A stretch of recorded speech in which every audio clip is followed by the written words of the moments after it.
Hello, I'm Paul Hutcheon, the political editor of the Daily Record, and today I'm joined by Anas Sarwar, who, as well as being the leader of the Scottish Labour Party, is also a Daily Record columnist, a vital role. I'm sure everyone would agree. I'm told I'm the best columnist at the Record, Paul. No offense. We've got many columnists and they're all equally valued. Now, obviously, the Scottish Labour Party has got its annual conference beginning in Edinburgh on Friday, and I thought that now would be a good time to interview Anas. We're going to split it into two different segments. One is a Q&A with me, and then at the end we've got some readers' questions that we'll be posing to Anas, and I'm sure he'll enjoy that. So, Anas, thanks for joining us. It's appreciated. My pleasure. Should we kick off? My pleasure. A great pleasure. Yeah, crack on. Right.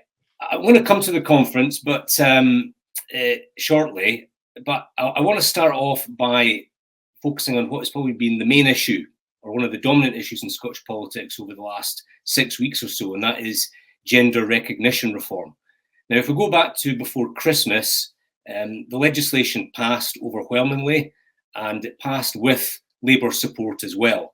Now, given everything that's happened since then, and by that I mean Alistair Jack has effectively blocked the law from coming into force, do you regret Labour support for this legislation? No, I think it's important to stress that we have taken a good faith approach from start to finish. We were very honest at stage one of that process that we didn't think the legislation was anywhere near good enough, so we supported it based on its principles. We then went into stage two of the process, wanting further safeguards, wanting the Equality Act written into the actual legislation, that no part of the legislation would undermine the Equality Act in any way. And it's true to say we got that passed at stage two, and we got to stage three, and it's true to say we wanted further amendments passed at stage three, amendments around sex offenders not being able to access a GRC, people not being able to change their gender during, for example, a rape trial. We wanted further amendments around protection of single-sex spaces, around biological sex. And on many of these instances, the government didn't accept the amendments, but accepted the premise of the argument and suggested that many of those issues would be resolved when it came to the guidance. And that's guidance either from the Equalities and Human Rights Commission, who have the statutory duty to provide the guidance, or indeed Scottish Government guidance about what it meant, for example, prison services, what it meant for health services, what it meant in terms of access to single-sex spaces. So I think we were right to support the principle of removing the inhumanities of obtaining a GRC, but I think the government was wrong ultimately in terms of rejecting those amendments around sex offenders and around protection of single-sex spaces. And I think that mistake is now pretty clear for people to see. I think it's also important to stress that the controversy we've seen in recent weeks haven't actually directly related to the bill itself, because the bill has not been enacted, but I think does demonstrate some of the inconsistencies that the government has allowed to persist here. And I think the big tragedy in all of this is I think everyone has lost out. I think you have seen over the last month, women have lost out in terms of feeling pressure around their own identity and not feeling there's adequate protections around single-sex spaces. I think our trans communities have lost out because I don't think anyone in our trans community would feel pretty protected right now in terms of the tone of the debate. And I think this is an entirely unfortunate situation. So I think we're right to support the reform of how to obtain a GRC, but I still think there is work to do around protecting single-sex spaces based on biological sex and having appropriate guidance across our public sector. So let's imagine that Ian Murray and not Alistair Jack, who's currently Scottish Secretary, would you be calling for him to revoke this Section 35 order? So what Ian Murray said at the time was he believed it was the wrong approach. The wrong approach was to do a Section 35. The right approach would have been to instruct the Equalities and Human Rights Commission, whose statutory duty it is to perform this role, to issue guidance following the passing of the GRR bill. Both governments should have made a commitment that any inconsistencies that were identified by the Equalities and Human Rights Commission, both government make a commitment that they would address those inconsistencies. And then both governments should issue their own guidance, one guidance in terms of how it interacts with the Equality Act, so people have confidence when they're making day-to-day decisions about access to single-sex spaces, but also for the Scottish Government to have appropriate guidance which they're now committing to do around, for example, the Scottish Prison Service. I think that would have been the good faith approach. Instead, as is so often the case in Scottish politics, it's become, for one side, a constitutional issue, and another side, a culture war issue. And who loses out? We all lose out in that frame. When in actual fact, I think there is a way forward here if people are willing to act in good faith that protects against all forms of prejudice, whether that be transphobia or misogyny and sexism, but also helps to remove inconsistencies, remove inhumanities about obtaining a GRC, whilst also protecting single-sex spaces based on biological sex when it's appropriate to do so. Now, I want to ask you about the issue that's come up over the last few weeks on the back of the bill passing. As you say, they are separate. That's the troubling case of Isla Bryson, the rapist who ended up in Cornwall Vale prison temporarily.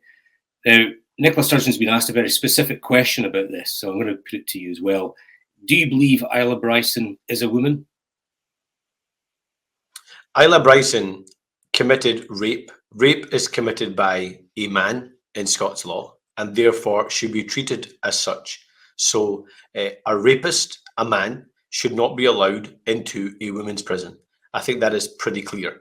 And to be honest with you, I think any well-meaning and sensible majority, whichever side of the debate they fall on in terms of protecting trans rights or indeed protecting and entrenching further women's rights, would both accept, I would hope, that anybody that's convicted of rape committed as a man, will be nowhere near a women's prison.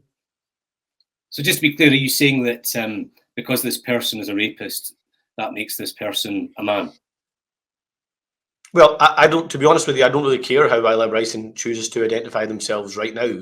The fact is that they committed rape, they were found guilty of rape, rape is committed by a man, and they should be treated in such a way when it comes to our criminal justice system and where they should be housed when they're in our prisons. Okay, just looking at your conference, which I said starts on Friday in Edinburgh. If you look at the polls, Scottish Labour is nearly touching 30%, which is a huge improvement compared to previous elections. Would you accept the argument that that progress has come about because you've managed to peel away some Tory voters and you've made almost zero progress in winning back some of the SNP voters you lost over the last 15 years? Well, I think it's important to look at the facts. When you look at January last year, we went into that year at 19% in the opinion polls, and the SNP were on 48% in the opinion polls. We now come into this year, some opinion polls have us on 31% and the SNP on 41%. So I think looking at those crude numbers, it would be impossible to say that the SNP vote hasn't fallen. Of course, the Tory vote has fallen even further in terms of them being in the low teens in many, many polls. But I have always said that this is a phased process. First part of the process was to stop Armageddon at that Scottish Parliament election. The second part was to get credibility back. I think we have done that. The third part was to get ourselves back into second place. We did that at the council elections, but I made it really clear within minutes of us being confirmed in second place that my aspiration was for us to be in first place. The fourth phase of that now is to recognise, and look, I completely recognise why people look at this economically illiterate, morally bankrupt Tory government and want to run a million miles away from it. The challenge is, I need to persuade people that the best way of getting rid of the Tories and changing our country is by electing a Labour government. And for 12 years, people in Scotland haven't thought that was a realistic prospect. I don't think people have believed that Labour could win the election. I think now people are starting to believe Labour can win the election. When we started last year, only 17% of people believe Labour could win the next general election. The last poll I saw, 49% of people in Scotland believe Labour will win the next election. I want to get that number even higher, of course. And I think through that belief that change is possible, through that belief that a Labour government is possible, I think we can win over more supporters and change the government in the process. And I say directly to people, look, people know my stance on independence and a referendum. I don't support independence. I don't support a referendum. I think they're the wrong priorities right now in the midst of a cost of living crisis, having come through a pandemic.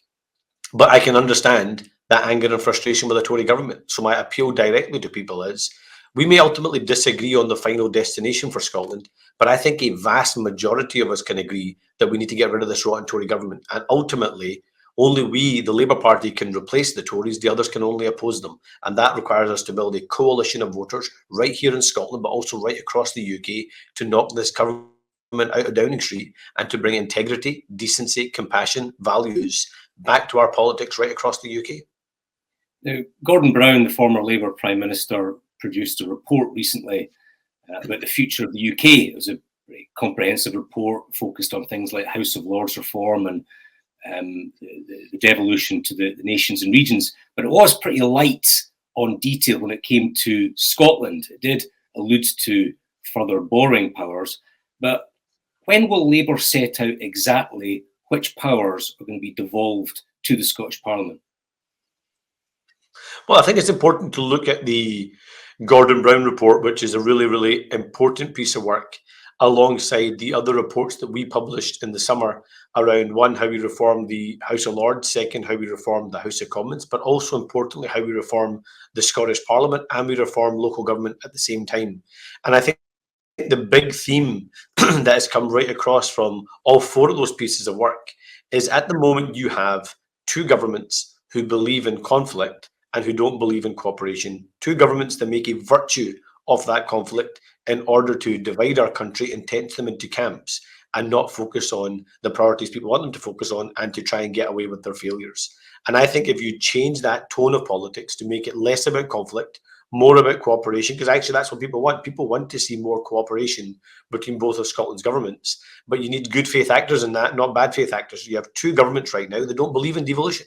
The Tories want to roll back on devolution, and the SNP want to end devolution by going for independence. I believe in devolution. I believe in a stronger Scotland and a reforming, changing UK, and that's the frame we've set out. So in terms of specific details, we've talked about how we'd reform the House of Lords to make it more representative of the nations and regions of the UK. That includes the regions within Scotland, redressing that imbalance, taking away that arcane, undemocratic institution, replacing it with a democratic one. We've talked about how we push power out of Westminster. That is partly around, economic levers. It's partly about respect and getting governments working together. And then also out of Holyrood, how do we push power out of Holyrood that has sucked up power? Look, councils are going through budget processes over the next 2 weeks. You're going to see some horrific decisions being made by councillors across this country, many of them SNP councillors. And I actually don't blame the SNP councillors. These are council cuts that are being imposed on them by SNP ministers sitting at Holyrood who have sucked power up. I want to push blame out to local communities and to individuals. And I think fundamentally redressing that balance and how we do politics is even more important than any one power that we're talking about devolving. Okay, let's put aside House of Lords reform and councils. I want specifically to focus on Holyrood. Yep. Will Labour go into the next general election promising more powers for the Scottish Parliament? Well, look, there's two key areas in which we've set out some specific detail. One is around enhanced borrowing powers. And I think it's right in the middle of an economic crisis for us to say we want to enhance the borrowing powers of the Scottish Parliament, but they also have to be consistent with the economic framework and fiscal test that we set ourselves if we have the honour of occupying the UK Treasury, if Rachel Reeves as our Chancellor rather than our Shadow Chancellor. So we want to enhance the borrowing powers. And the second part is if you look at migration, if you look at the Fresh Talent Scheme, when Labour was last in government, both across the UK and here in Scotland, you had two governments that cooperated to, whilst maintaining the integrity of the UK Border Agency, while maintaining the integrity of a single Home Office across the country, you were able to design an immigration system that attracted more talent and retained more talent in Scotland to meet our economic challenges and needs. I think that's a model that we can replicate and build on if we have two governments that are willing to cooperate in the national interest. So specifically, do you believe that employment law should be devolved to Holyrood? Well, look, we have set out in numerous manifestos that we believe that there should be a UK floor when it comes to employment law, and that we should have the ability to lift from that floor in different parts of the UK. And what you have in the situation right now is a severe attack on workers' rights from this Conservative Party, who want to sack workers that were on the front line risking their lives, and we applauded, but now they want to sack them because they're saying that these same very workers that risk their own lives are now a threat to our life here in the UK, which is completely disgusting. So we have a bold package of reforms led by Angela Rayner, that is about removing this anti-trade union law that's about to be passed by the Conservatives, but also going further in terms of workers' rights around employment rights from day one, removing the scandal of fire and rehire, ending the scandal of zero-hour contracts, and so much more. And so what we want to do when we get into government, and look, I'm not complacent about that, we still got work to do, but what we want to do when we get into government is deliver those reforms right across the UK, and through that UK-wide legislation, that obviously benefits Scotland. But then what I'd be interested in the phase 2 of that is how we entrench those rights here in Scotland, and that can be done through devolution. Just to be clear on that, do you believe that the Scottish Parliament should have the right to introduce a higher minimum wage north of the border? Well, I've always said, and I actually argued this through the Smith Commission process, but ultimately it wasn't a position that was agreed, that I've always been in favour of us having, like they do, for example, in the US, where you have a countrywide floor, and then you have other rates that can be set in the different states across the US. I think that's a model that is worth consideration here in Scotland, something that I'd be very supportive of, that we create a UK floor, and therefore we have a race to the top on wage levels rather than a race to the bottom if you just made it a free-for-all. So is that Labour policy then, that the control of the minimum wage, being able to increase it, that power will go to Holyrood?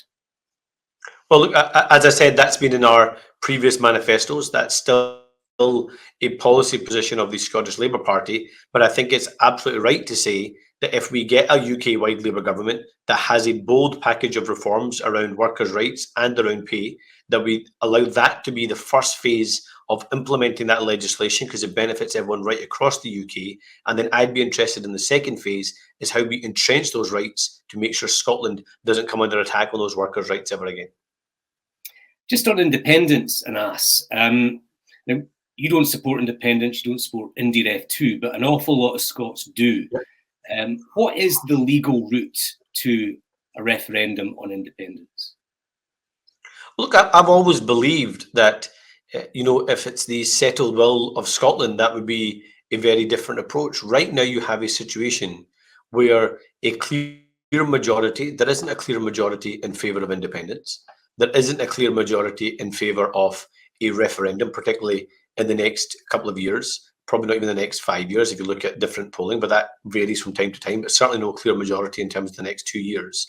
And instead, you have a government that wants to pursue this despite it not being the people's priority and there not being a demand for it right now. And I think until that changes, that we shouldn't be having an independence referendum. It seems that Nicola Sturgeon and the SNP are more interested in having the process argument rather than actually winning the argument. And it's clear they haven't won the argument. So going into that next general election, the choice isn't going to be some kind of dreamed up de facto referendum versus the status quo. The choice is going to be quite clear for people in Scotland and across the UK. It is the status quo of sleaze, of contempt for the electorate, of malpractice, of corruption, of economic illiteracy and moral bankruptcy of the Conservatives versus change, integrity, decency, values of a Labour government. It's status quo versus change, and Labour is the change in that election, and that's the platform we're going to run on, and that's the platform I believe we can win on and will win on, and I think Scotland will lead the way in getting that Labour victory across the UK. You said that when it comes to a referendum, that if independence becomes the settled will, then matters change. How do you measure settled will? Well, look, first of all, Nicola Sturgeon set some own frames of that in the past. She's talked about certain percentage levels over a certain period of time. But I think there's a broader sense of she's talked about 60%, for example, in previous times. That's a measure she said. It's not a measure that I've ever talked about. But I think that settled will is a very, very different approach. So right now, what I think is happening in the country, I think there is a settled will for change. I do believe people believe that the UK isn't working for everyone right now. But the difference is I believe people in Manchester, Birmingham, and Liverpool feel that same disconnect as they do from me sitting in Glasgow and you sitting in Edinburgh. I think that disconnect is right across the country. So there is a settled will for change. There is a settled will, I think, to get rid of this corrupt Tory government. And I believe that the changes on offer at the next election is a Labour government that can demonstrate how we strengthen Scotland and change the UK in the process. And I think making that case and winning that case allows us to demonstrate that change is possible. This isn't as good as it gets. Scotland's best days do lie ahead of us. The UK can reform, can change, can have its bright days in the future again, but that's only achievable come the next general election if we get a Labour government. And that's the argument we need to make over the coming weeks and months as we head to that general election, probably likely at some point between May and October next year. I want to ask you about your relationship with Keir Starmer. Now, back in the day, Joanne Lamont, when she was leader of Scottish Labour, said that UK Labour treated Scottish Labour like a branch office.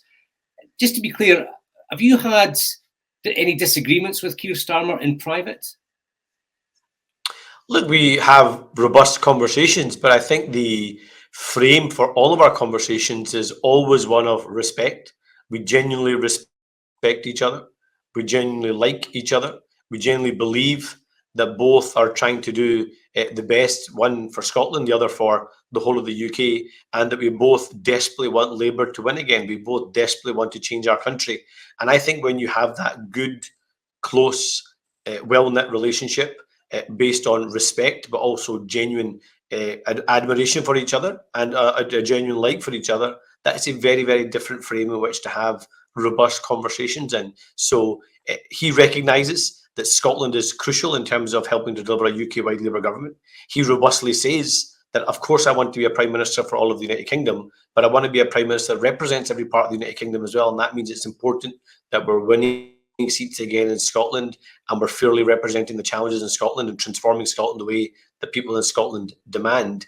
And I think having that close relationship, that respect, I think allows us to have those even more robust conversations that, of course, should remain private. But are we both on the same wavelength? Yes. Do we both want the same for Scotland and the UK? Yes, we do. Our challenge now is to how we know that inner desire that we both have, how we turn that into a reality by winning the next general election. Let me just quote you what he said on the NHS workforce in recent weeks. He said, "I think we are recruiting too many people from overseas." Did you agree with the way that he put that? Well, look, as I said at the time, I don't think the challenge is that we have too many migrants in the National Health Service. I think the challenge is that we're not training enough of our own people to have the skills to work in our National Health Service. And what that means is that we are then over-reliant on migration. So look, migration has been such an important part of our National Health Service. They play a huge part in terms of our GP practices, to our A&Es, to our surgery units. Every single part, migrants play a huge part. And our social care system, overwhelmingly a disproportionate number from migrant communities coming to be the workforce in our social care system. That is, of course, a vital part of what makes the NHS what it is. But do we have massive workforce challenges? Are we failing to properly skill our own in order to meet the workforce challenges of the future? Of course we are. And that's something that we've got to robustly challenge. And I think the other point to make is, he didn't focus on the domestic workforce. He explicitly focused on foreign workers. Did that not jar with you? So I think what he was trying to say, and from my conversation with him, what he was trying to say is around that can't be a block for how we skill our workers here in the UK. I think that's what he's trying to say. Perhaps that wasn't how it came across, but I think that's what he was trying to say. I think the other point that I think is really important to stress is, as someone that's been a former shadow international development minister, who one of their roles was to look at universal healthcare systems in some of the most developing and poorest countries in the world.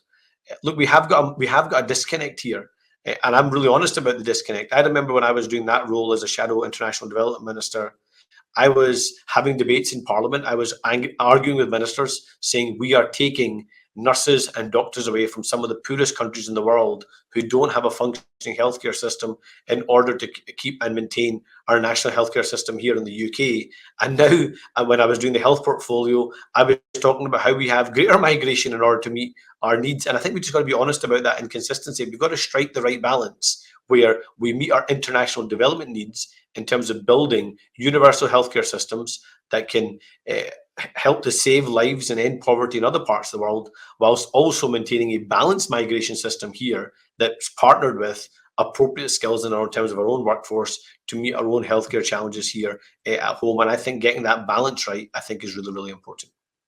One final question for me before we go to the readers' questions.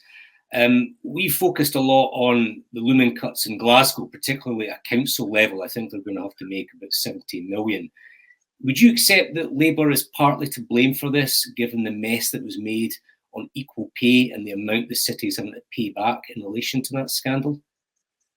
Well, I think the first thing to say is that the 70 million figure, from a figure I received from the co-leader of the Greens in Glasgow, that figure now looks closer to 100 million if you take into account the challenges around the IJB budgets. And let's be really clear about this, that £100 million is not going to be cutting off the fat and waste. We've already cut local government to the bone. We're now going deep into that bone and reducing frontline vital services. Some of the options that you have reported on in recent weeks include taking away some child protection. It takes around child service places, which officials themselves described increasing the risk of abuse and neglect of children. We're talking about, we talk a lot about environmentalism rightly. We're talking about reducing our bin collections perhaps to once a month. We're talking about debates around classroom assistance and classroom resources, huge cuts to social care when we have delayed discharge hitting huge levels in our hospitals, people cleared to leave our hospitals but can't leave because they can't get a care package. All of these things are intrinsically linked to local government budgets, which have been decimated by this SNP government.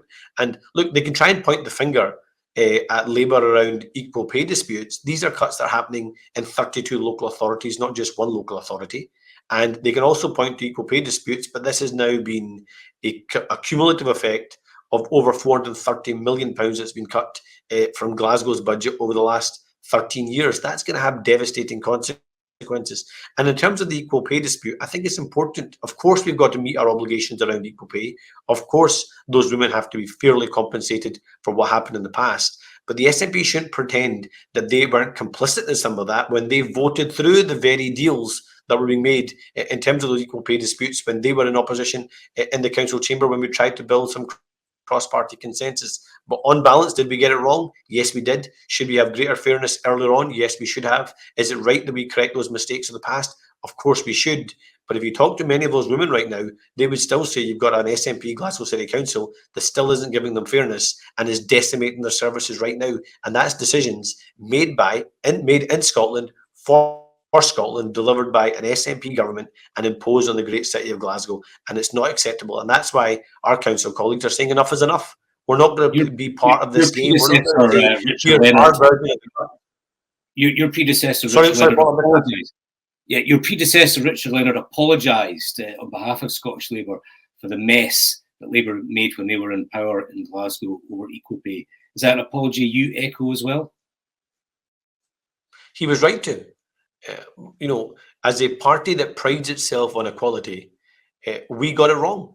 There should have been fairness. There should have been equal pay. That dispute should have been resolved well before now. So he was right to do that. But I think for the SNP, having been in government now for 15 years, to try and point to that, something that they supported at the time, as the reason why they are decimating 32 local authorities' budgets, decimating our local services, is frankly an abdication of responsibility. It's typical of Nicola Sturgeon, isn't it? It's absolutely typical of Nicola Sturgeon. Says she takes a responsibility for everything, but is never accountable for anything. Always somebody else to blame, whether it was Labour 15 years ago, whether it was COVID, whether it's the cost of living crisis, whether it's Russia and Putin to blame for the fact that we can't dual a piece of motorway in the north of Scotland. This is ridiculous. After 15 years of government, take some responsibility. You have degraded every institution of our country, and Scotland is frankly starting to see right through you. Right, let's move on to the readers' questions. First up, we've got Andy from Glasgow, and his question is, why does Labour support Brexit when it's proven to be detrimental for Scotland? I think a really important question, and I think it's important to stress that I wanted the United Kingdom to remain in the European Union. When we were going through the process of negotiating the deal, I was arguing for a deal that meant single market and customs union membership as a soft form of Brexit.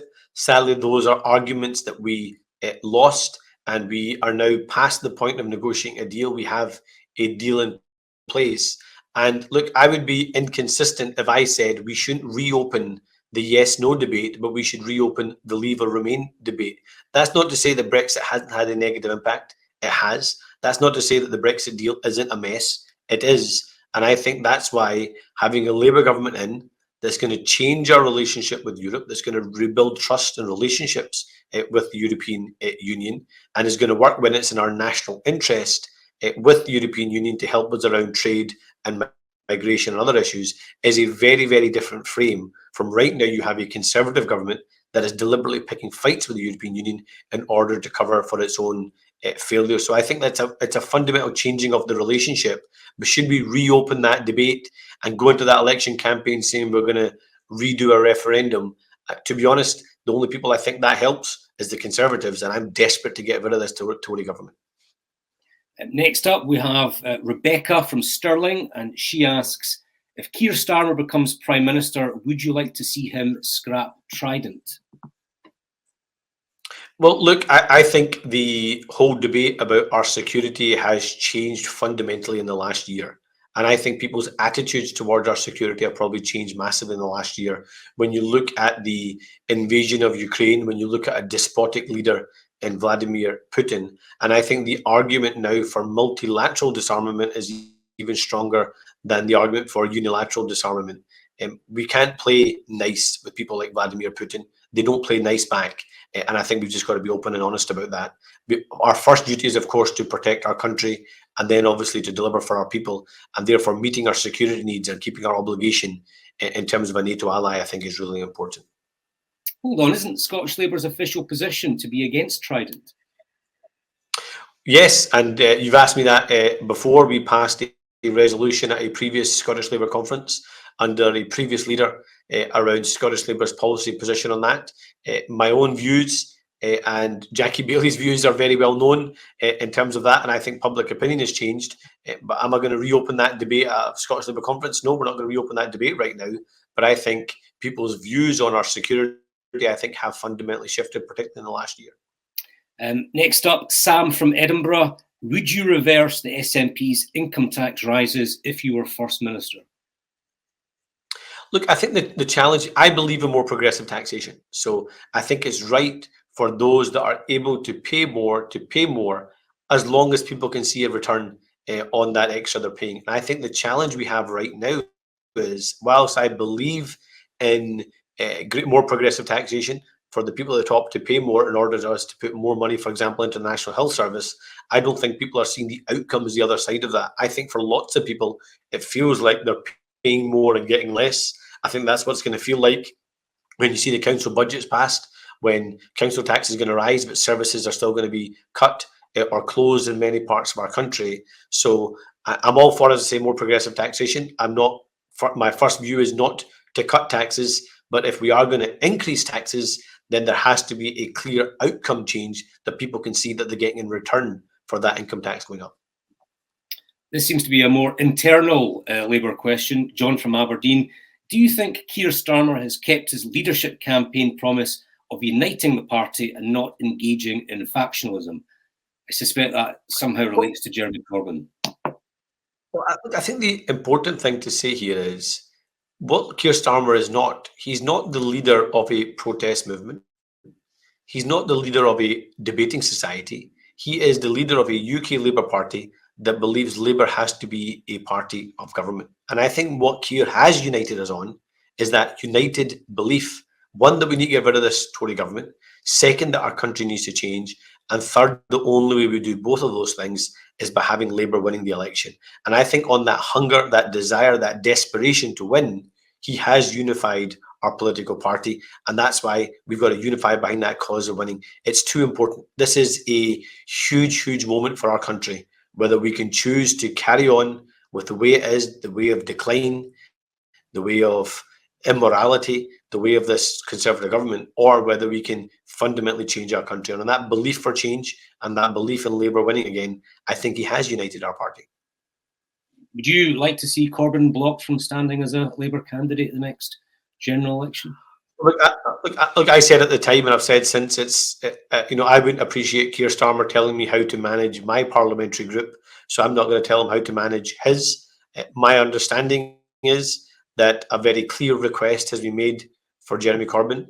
I believe he's not been willing to keep up to that request in terms of response to the Equality and Human Rights Commission report on anti-Semitism, and for that reason he remains suspended as a Labour MP. But that's a matter for the Chief Whip and a matter for those that run the UK PLP. That's not a matter for me.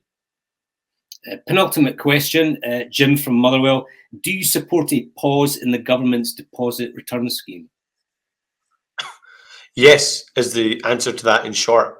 Look, I support a scheme that is about increasing our recycling rates, that's about changing our habits in this country. But as is so often the case with this SNP government, they chase the headline, they chase what looks like a good thing in principle, but when it comes to the detail, they get it woefully wrong, and people pay the price. In the midst of a cost of living crisis and an economic crisis, for us to be adding even more to people's household bills at the same time, and their family costs, and at the same time having businesses threatening having to leave our economy altogether, I think is disastrous. This could have a negative impact in terms of both the environmental impact, the economic impact, but also the changing of people's habits impact across the country. And for that reason, the SNP should pause this. They should see how they can fix it. They should build the infrastructure first to get it right, build confidence first that we can get it right before pursuing it. Otherwise, we could end up in a situation where we lose out environmentally, we lose out economically, we lose people's jobs, people's household incomes are even more wildly hit in the middle of a cost of living crisis. Also, Nicola Sturgeon, Patrick Harvey and Lorna Slater get to have the headline. I think we're past the government of the headline. I think we need government that's actually working in the interest of the people. Final question, Paul from Edinburgh, i.e. me. You're obviously... You don't get to ask the first set of questions, Paul, no? I have the final privilege. You're obviously a Glaswegian and you're a massive football fan as well. So just tell me this, when the Old Firm play, who do you support? Look, I have always said the politics of football in the west of Scotland is even more challenging than the party politics in the west of Scotland. So my standard answer on all of these things has always been, look, I'm from Asian origin. I watch cricket, but I'm always happy to back my kids in terms of their football allegiances and enjoying good Scottish football. What a dodge that was. Okay, listen, Anas, thanks for that. I'm going to give you at least one political answer, Paul. Come on. No, indeed. Well, listen, thanks very much for joining us. I hope this will be a regular feature with the political leaders in Scotland and senior politicians. So thanks again. Well, Paul, I'm always happy to engage with journalists, answer any and all questions. So I'm happy to come back as often as you like.